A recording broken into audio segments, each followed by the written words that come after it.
क्या middle east की बिसात पर अमेरिका का सबसे बड़ा दांव फेल हो चुका है। एक तरफ डोनाल्ड ट्रंप जो 15 सूत्री पीस प्लान को अपनी सबसे बड़ी कूटनीतिक जीत बता रहे हैं, इसको लेकर वो ढिंढोरा पीट रहे हैं, और दूसरी तरफ है इजरायल के प्रधानमंत्री बेंजामिन नेतन्याहू, जिन्होंने सीधे वॉशिंगटन की आंखों में आंखें डालकर कह दिया है कि नो कॉम्प्रोमाइज।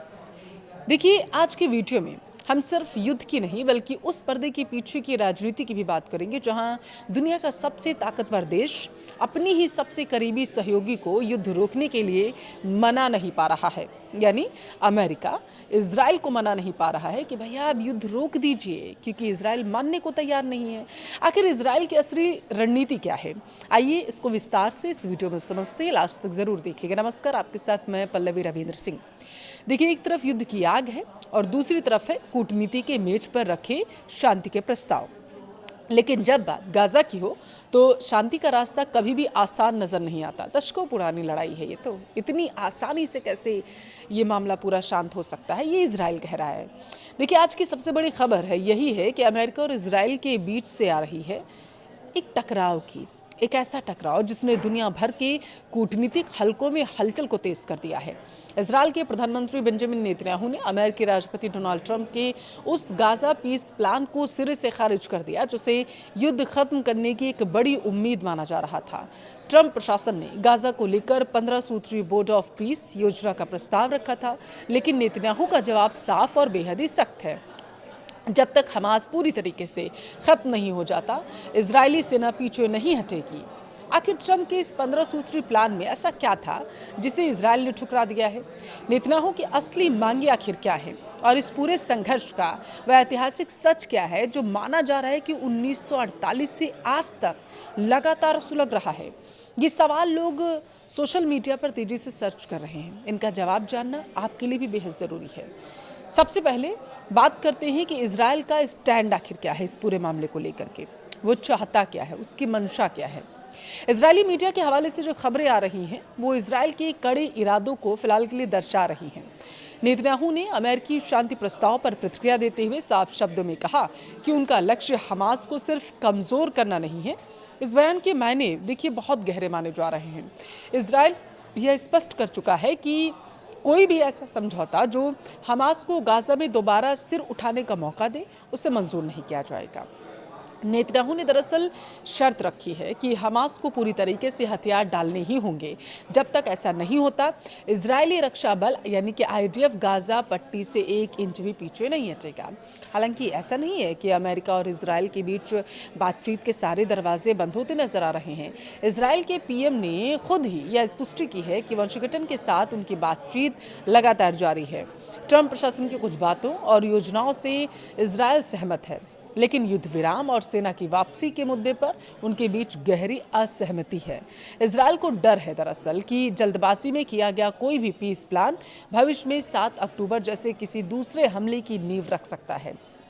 और इस पूरी देखिए कूटनीतिक रस्साकसी के केंद्र में एक अहम बैठक है जो पिछले हफ्ते हुई थी।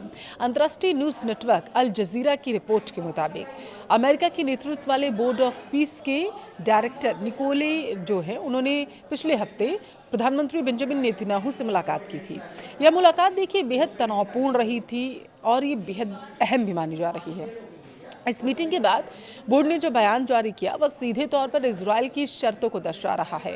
बोर्ड ने स्पष्ट किया है कि गाजा से इजरायली सेना की वापसी तभी संभव है जब हमास के हथियार पूरी तरीके से जब्त कर लिए जाएंगे।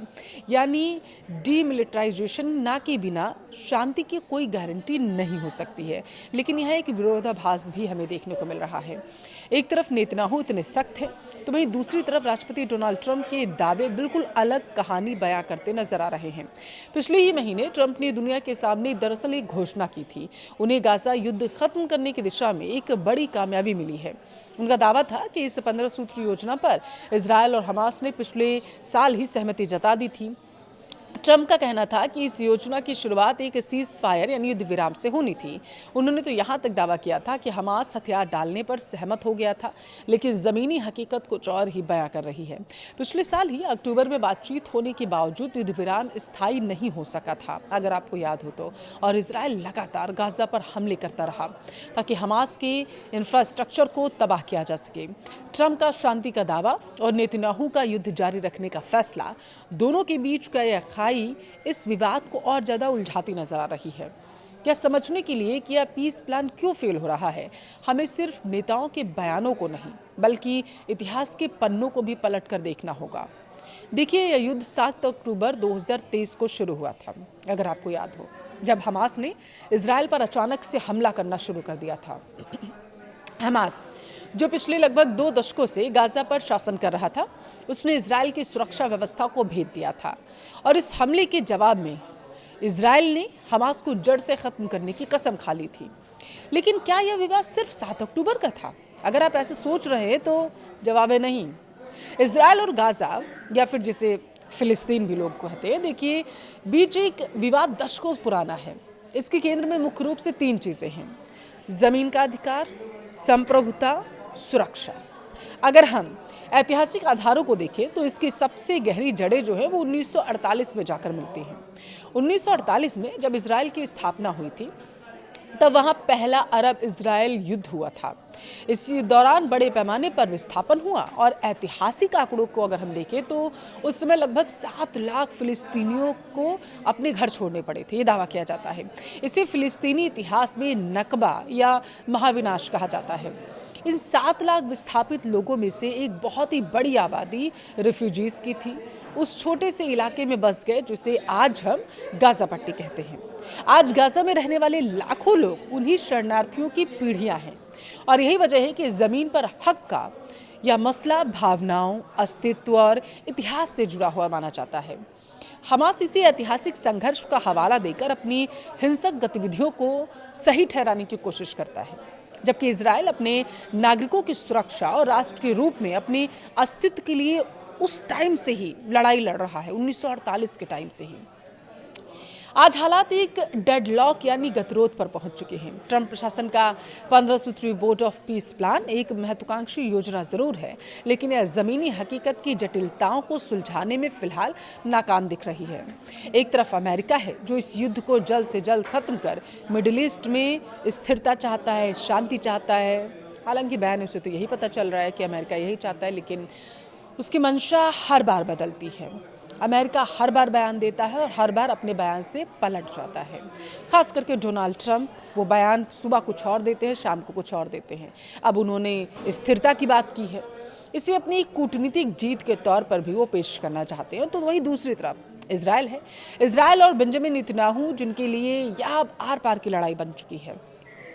इजराइल का सपोर्ट भले ही अमेरिका कर रहा है, लेकिन इजराइल भी झुकना नहीं चाहता, क्योंकि किसी देश के सामने झुकना इसका मतलब ये हुआ कि आप अपनी हार मान रहे हैं।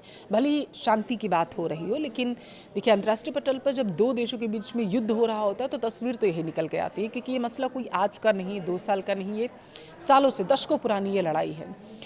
नेतन्याहू यह संदेश देखिए दे चुके हैं कि दिखावटी शांति उनके देश को बिल्कुल मंजूर नहीं है, जब तक हमास के पास एक भी हथियार है, और इसीलिए वो चाहते हैं कि एक भी हथियार ना रहे। इजराइल खुद को सुरक्षित नहीं मानता।